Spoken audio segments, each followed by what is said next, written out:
పొట్ట అనేది ఒక పెద్ద సమస్యగా మనకి కనిపిస్తూ ఉంటది.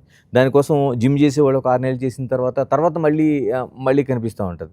ఎందుకనండి అసలు మనకి ఏమైనా లోపం ఉందా? లేకపోతే మనకే ఆ లోపం ఉందా? లేకపోతే మనకి దీనికి ఏమైనా 2 కారణాలండి. ఒకటి కారణం ఏమంటే జెనెటిక్‌లీ మన Indians we are prone to truncal obesity అంటాం. అంటే ఈ ఏరియాలో ఓకే. మనకి ఫ్యాట్ డిపాజిట్ అవుతుంది. దీన్ని ట్రంకల్ ఒబేసిటీ అంటారు. ఇప్పుడు వెస్టర్న్ అమెరికా గాని వెస్టర్న్ కంట్రీస్‌లో తీసుకుంటే వాళ్ళు genetically they are prone for overall obesity. అంటే అక్కడంతా బాడీ అంతా ఒబీస్ ఉంటుంది. కానీ ట్రంకల్ ఒబేసిటీ సెలెక్టెడ్ అంటే మన దాంట్లో చాలామంది సన్నగా ఉండొచ్చు. కానీ బొజ్జ ఉంటుంది మాట. అవునండి.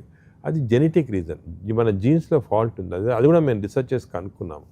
పిఎన్‌పిఎల్ఆర్ జీన్స్ అని ఉంటాయన్నమాట. దాంట్లో మనకి ఎవల్యూషన్‌లో మనకి మిడిల్ ఈస్ట్ వాళ్ళకి కొంతవరకు ఫిలిప్పీన్స్ ఆ ఏరియా వాళ్ళందరికీ వచ్చింది జీన్స్.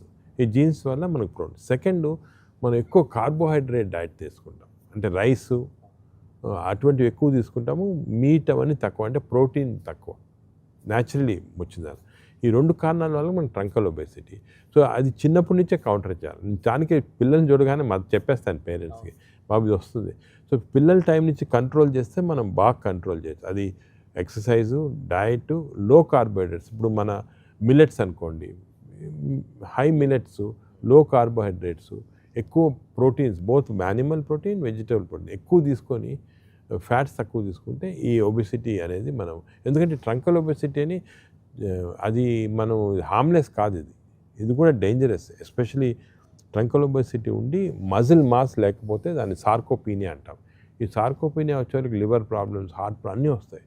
సో దానికి చాలా విగ్రస్గా కంబాట్ చేయాలి మనం. ఎలాగా అంటే right type of food, right type of exercise.